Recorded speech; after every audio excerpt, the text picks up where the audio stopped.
नमस्कार छात्र, कक्षा 5 विषय हिंदी, इकाई नंबर 16 पहेलियाँ।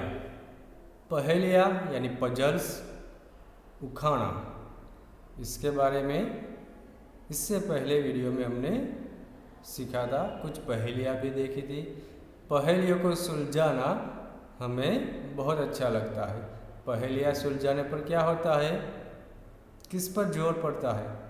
हमारे दिमाग पर, यानी हमारे दिमाग को कसरत करनी पड़ती है, एक्सरसाइज करनी पड़ती है। तो पहेलियाँ सुलझाने पर हमें जो हमारा दिमाग है इससे ज़रूरी एक्सरसाइज मिलती है, कसरत मिलती है और इससे हमारा दिमाग तेज होता है। पहेलियाँ ज़्यादातर प्रश्न या समस्या के रूप में होती है। इन सभी बातों की चर्चा हमने पहले ही कर ली है। अब इस इकाई का जो अभ्यास है और उनका जो स्वाध्याय है, इनकी चर्चा आज के वीडियो में हम करेंगे। तो सबसे पहले देखेंगे अभ्यास। अभ्यास में पहला प्रश्न है, नीचे दिए गए प्रश्नों के उत्तर लिखिए। यहाँ पर कुछ प्रश्न है। पहला प्रश्न है, पेड़ हमें किस तरह मददगार होते हैं? पेड़ की पहेली आई थी ना, तो पेड़ के बारे में तो हमने सीखा कि उनकी जड़ कहाँ होती है, जमीन के अंदर नीचे जो पेड़ के पैर है और वो अपने भोजन भी इन्हीं पैरों से करते हैं। ऐसी पहेली आती है ना, तो ऐसी ही पहेली से यहाँ पर एक प्रश्न लिया गया है कि पेड़ हमें किस तरह मददगार होते हैं, किस तरह हमें हेल्प करते हैं। तो पेड़ हमें छाया देते हैं। छाया देते हैं ना पेड़, गर्मी के मौसम में पेड़ की छाया बहुत अच्छी लगती है। इसके अलावा फूल फल देते हैं, फूल भी देते हैं, फल भी देते हैं। जैसे आम, आम कहाँ से आता है? पेड़ पर ही तो आता है। जामुन, शरीफा आते हैं ना सब। लकड़ी देते हैं, पेड़ से लकड़ी भी मिलती है। जीने के लिए अत्यंत उपयोगी प्राणवायु, प्राणवायु यानी ऑक्सीजन कहाँ से मिलता है? पेड़ों से तो मिलता है। तो इस तरह पेड़ हमें मददगार होते हैं। तो इस सभी तरह से हमें पेड़ बहुत उपयोगी है। इसलिए अगर हमारा सबसे सच्चा दोस्त है तो वह है पेड़। इसलिए हमें पेड़ को बचाना चाहिए, इसे काटना नहीं है। दूसरा प्रश्न है, आपको खाने की कौन सी मीठी चीज़ें पसंद है? मीठी चीज़ें यानी स्वीट। तो स्वीट में आपको, वैसे तो स्वीट सभी को पसंद है, इसकी पूछने की कोई ज़रूरत नहीं है। एक लंबी लिस्ट तैयार हो सकती है, लेकिन फिर भी उदाहरण के रूप में आपको कैसे लिखना है तो यहाँ पर मैंने दिया है। मुझे खाने की मीठी चीज़ें पसंद है जिसमें जलेबी, लड्डू, पेंडा, बर्फ़ी आदि आते हैं। इसके अलावा आपको जो भी पसंद है इन सभी मिठाइयों के नाम यहाँ पर आप लिख सकते हैं। तीसरा प्रश्न है, पतंग के अलग अलग नामों की सूची बनाए। सूची यानी लिस्ट, यादी। इसके बारे में तो आपको मालूम ही है कि पतंग है किस किस प्रकार की आती है, ठीक है। उससे हम अलग अलग नामों से जानते हैं। जैसे कि पतंग के अलग अलग नाम है, डाल बड़ी होती है, डुग्गा, चांदेदार, आंखेदार, चील, दुमदार, तुक्कल, नवरंग आदि है। तो इस तरह से कुछ पतंग के नाम है। पतंग वाली भी पहेली थी ना। अब आगे है, जलेबी का घर कैसा है? जलेबी आपने देखी होगी, उसका घर कैसा होता है? तो जलेबी का घर गोल है। कैसा है? गोल। और उसके हर कमरे में क्या भरा है? रस भरा है। पेड़ अपने पैर कहाँ छिपाता है? तो पेड़ के पैर कौन से हैं? उनकी जड़। ठीक है। तो वो कहाँ पर छिपाता है? तो पेड़ अपने पैर धरती में छिपाता है। आगे है, पेड़ किससे भोजन करता है? पेड़ है वह भोजन कैसे करता है? जैसे हम अपने हाथों से खाना खाते हैं, मुंह में रखते हैं, मुंह में दांत है, चबाते हैं और खाते हैं। लेकिन पेड़, उसे तो न हाथ है न मुंह है, दांत है, तो कैसे भोजन करता है? तो पेड़ अपने पैरों से भोजन करता है। पेड़ के पैर यानी जमीन के अंदर होते हैं, और जमीन के अंदर उसके लिए ज़रूरी जो उपयोगी तत्व होते हैं वह जड़ों के सहारे उनकी डालियों तक जाते हैं, और इस तरह से वह अपना भोजन करते हैं। आगे का प्रश्न है, पगड़ी शब्द का अंतिम अक्षर छोड़ दिया जाए तो कौन सा शब्द बनेगा? तो पगड़ी शब्द का अंतिम अक्षर छोड़ दिया जाए तो पग शब्द बनता है। ये तो सामान्य प्रश्न है, पढ़कर भी आप इसका उत्तर दे सकते हैं। मानचित्र का समानार्थी शब्द लिखिए। यहाँ पर एक शब्द है मानचित्र, इसका समानार्थी हमें बताना है।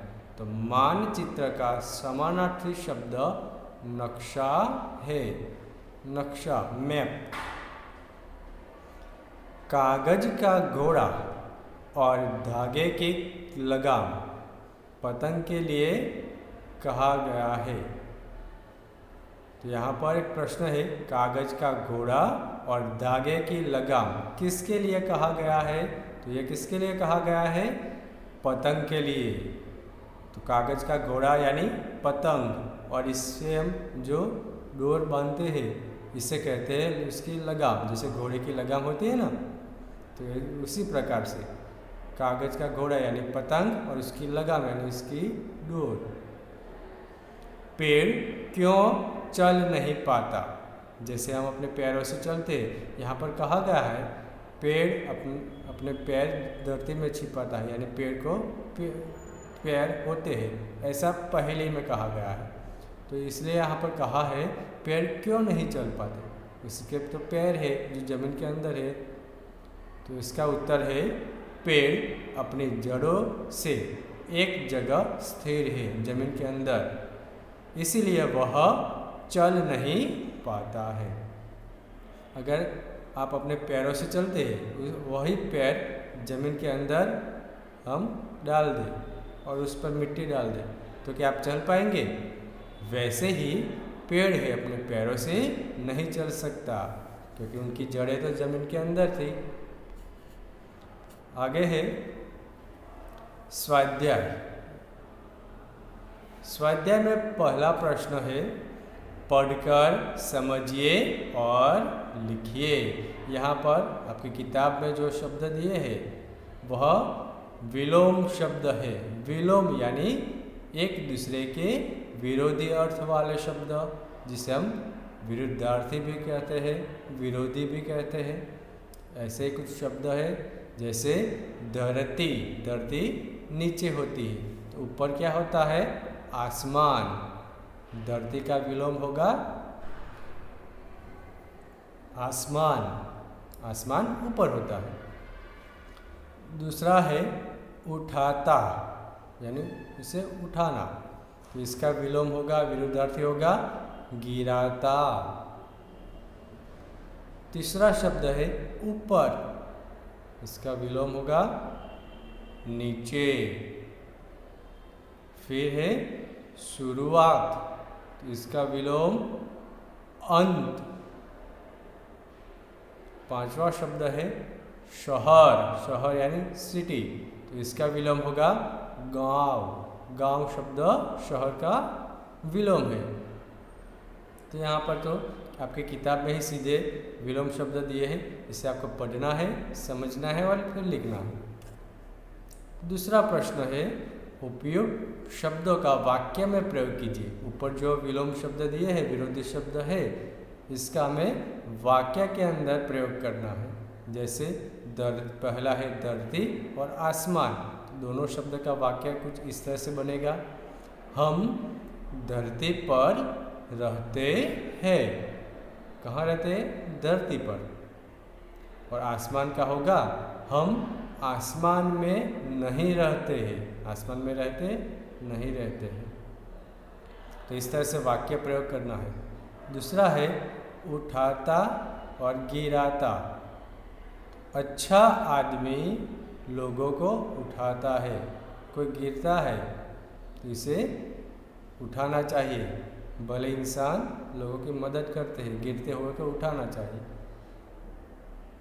गिराता तो इसका अर्थ होता है बुरा आदमी लोगों को गिराता है, नीचे गिरा देता है। तीसरा है ऊपर और नीचे। तो आसमान ऊपर है। आसमान कहाँ है? ऊपर है। धरती नीचे है। आगे है शुरुआत और अंत।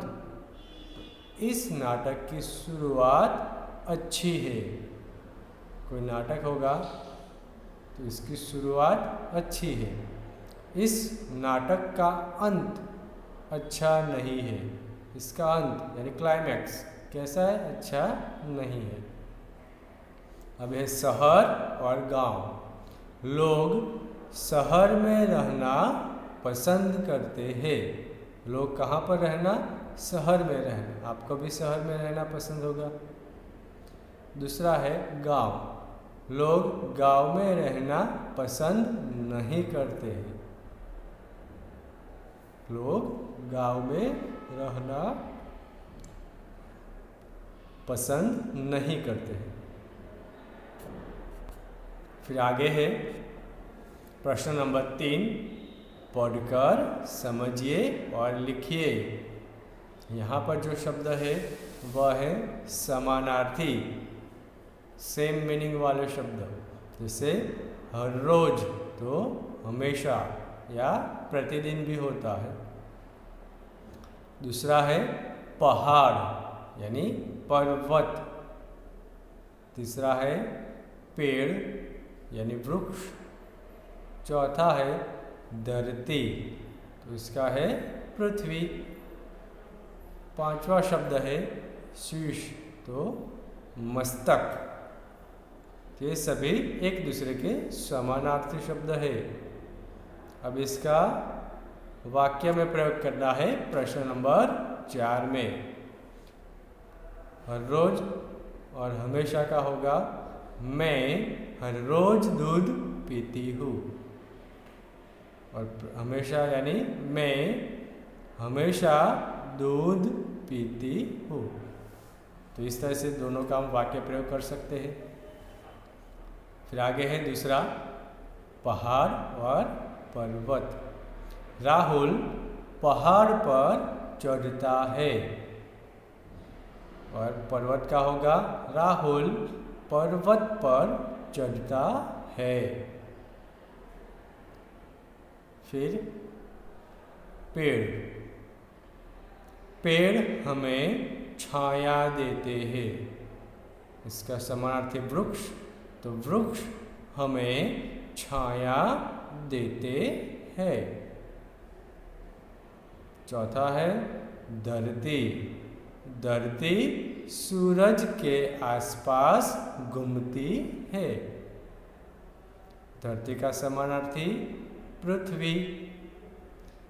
पृथ्वी सूरज के आसपास घूमती है। 5 नंबर पर है शीश। हमें बड़ों के आगे शीश झुकाना चाहिए। और शीश का समानार्थी है मस्तक।